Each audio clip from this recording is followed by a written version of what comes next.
Book nibbles. Big ideas, small bites. Scarcity is one of those invisible forces that touches nearly every part of life, but most of us rarely stop to see it for what it is. We think of scarcity in narrow terms, like poverty, hunger, or lack of time, but Sendhil Mullainathan and Eldar Shafir argue that scarcity is not just about being poor or busy. It's a mindset and a psychological state that arises whenever something feels like it's in short supply. That something could be money, time, food, social connection, or even attention. Once scarcity grips the mind, it alters the way people think and act. It reshapes priorities, changes how decisions are made, and ironically, often makes the original problem worse. At the core of their argument is the idea of the scarcity trap. Imagine a person who is poor. Because money is scarce, their mind zooms in on financial problems, obsessing over how to pay the bills due this week or whether they can afford groceries. That focus can be useful. Scarcity sharpens priorities, but it also comes at a steep cost. When the mind zooms in on the urgent, it neglects the important. Long-term planning, like saving for the future or investing in education, gets sidelined because the person's mental bandwidth is consumed by the immediate crisis. This narrowed focus creates mistakes, oversights, and poor decisions that often make the scarcity worse, trapping people in a cycle that is hard to break. To illustrate, Mullainathan and Shafir tell a story about sugarcane farmers in India. These farmers are poor, but their poverty fluctuates depending on the time of year. Right after harvest, they are relatively wealthy because they have money from selling crops. Months later, before the next harvest, they are poor again, running out of cash. The researchers tested these farmers' cognitive abilities at both times of the year. Strikingly, the very same farmers scored significantly lower on intelligence tests when they were poor than when they were flush with money. Poverty had not made them less intelligent overall, it temporarily taxed their mental resources. Scarcity consumed their bandwidth, and as a result, their performance suffered. This idea of bandwidth is central to the book. Bandwidth refers to the mental resources, attention, memory, self-control, reasoning, we rely on to navigate life. Scarcity drains bandwidth. When your mind is preoccupied with one urgent scarcity, like money, it leaves less capacity to handle other demands. It's like running too many apps on a computer, everything slows down. This explains why people living in poverty might make choices that seem, to outsiders, irrational. It's not that they lack intelligence, it's that the constant stress of scarcity eats away at their bandwidth, leaving them less able to make sound decisions in other areas. The authors connect this to a broader phenomenon called tunneling. Under scarcity, people tunnel in on the immediate, pressing problem. They give it intense focus, but at the expense of everything outside the tunnel.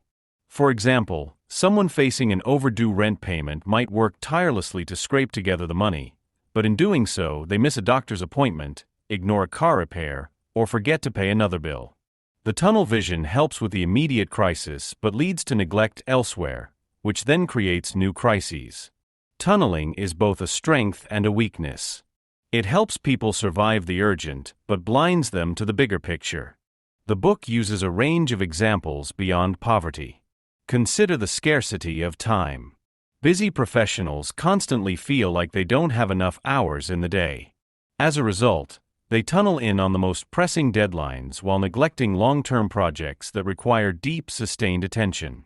They double-book meetings, forget commitments, or rush through tasks sloppily. Time scarcity creates the same bandwidth tax as money scarcity.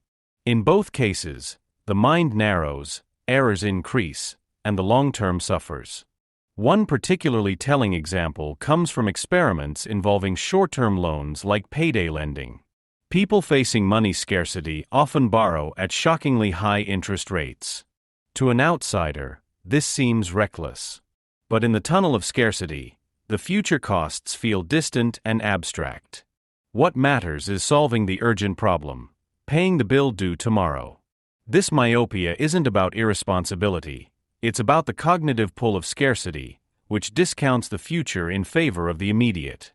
Another key insight of the book is that scarcity often leads to slacklessness.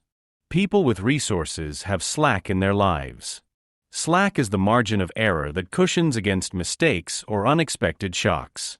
For example, a wealthy family can handle a surprise car repair without disaster. A busy executive with an assistant has slack in their schedule to absorb small disruptions. But for those living under scarcity, there is no slack.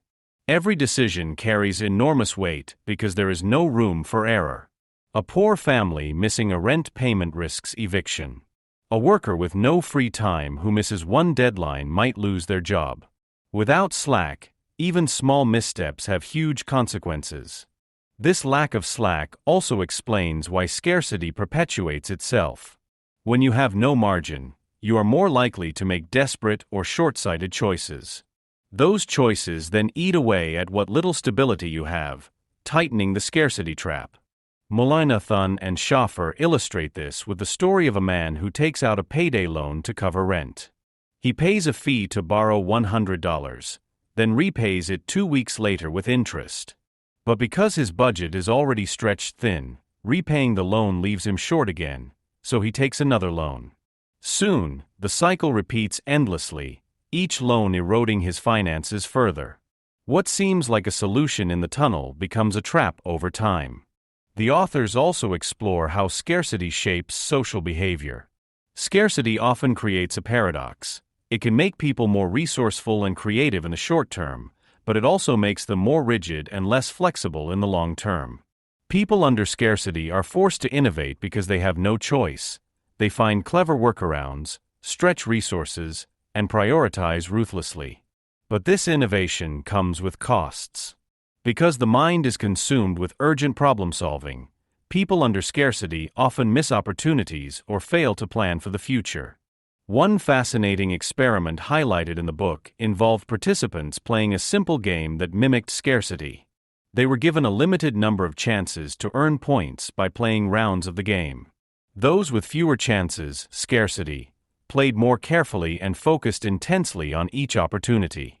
But they also made more mistakes overall, often because they tunneled in on one part of the game and ignored others. This experiment illustrated how scarcity both sharpens focus and creates blind spots. The authors are careful to note that scarcity is not just a problem for the poor or the busy, it's a universal human condition. Anyone can fall into a scarcity trap in different areas of life.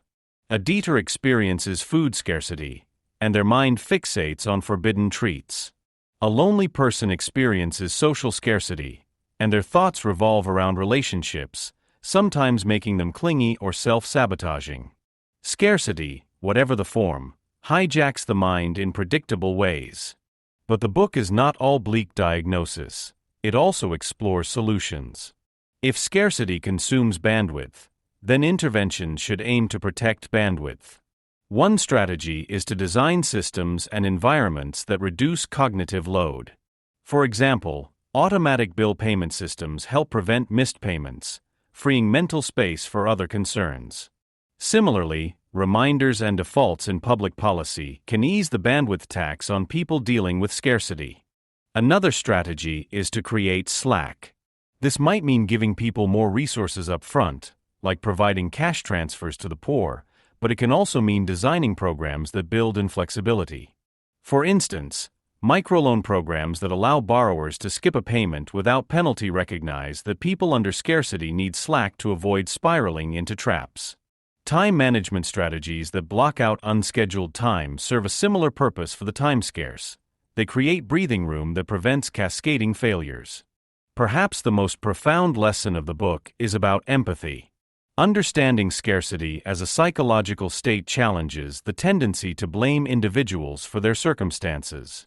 Instead of asking why poor people make bad decisions, we should recognize how scarcity warps decision-making for anyone. The sugarcane farmer in India, the executive stretched too thin, the single mother juggling bills, and the student cramming for finals all share the same cognitive patterns under scarcity. The mistakes are human, not moral failings. Lewis and Shafir emphasize that the challenge is not to eliminate scarcity, it will always exist in some form, but to design lives, organizations, and policies that account for its effects. Recognizing the power of scarcity allows us to create environments that buffer against its traps, protect bandwidth, and give people the slack they need to escape cycles of stress and poor choices. In the end, scarcity is both a scientific exploration and a call to rethink how we structure society. It urges us to see scarcity not just as a lack of resources, but as a force that shapes the mind. By understanding its mechanisms, we can make better decisions, design smarter systems, and extend more compassion to those caught in its grip. And perhaps most importantly, we can learn to recognize scarcity in our own lives, noticing when we are tunneling too narrowly, when our bandwidth is depleted, and when we need to step back and create slack before the trap tightens. And that's it. Scarcity, the New Science of Having Less and How It Defines Our Lives by Sendhil Mullainathan and Eldar Shafir. Thanks for listening to Book Nibbles. If you enjoyed this bite-sized book, don't forget to subscribe for more quick, insightful summaries. See you in the next nibble.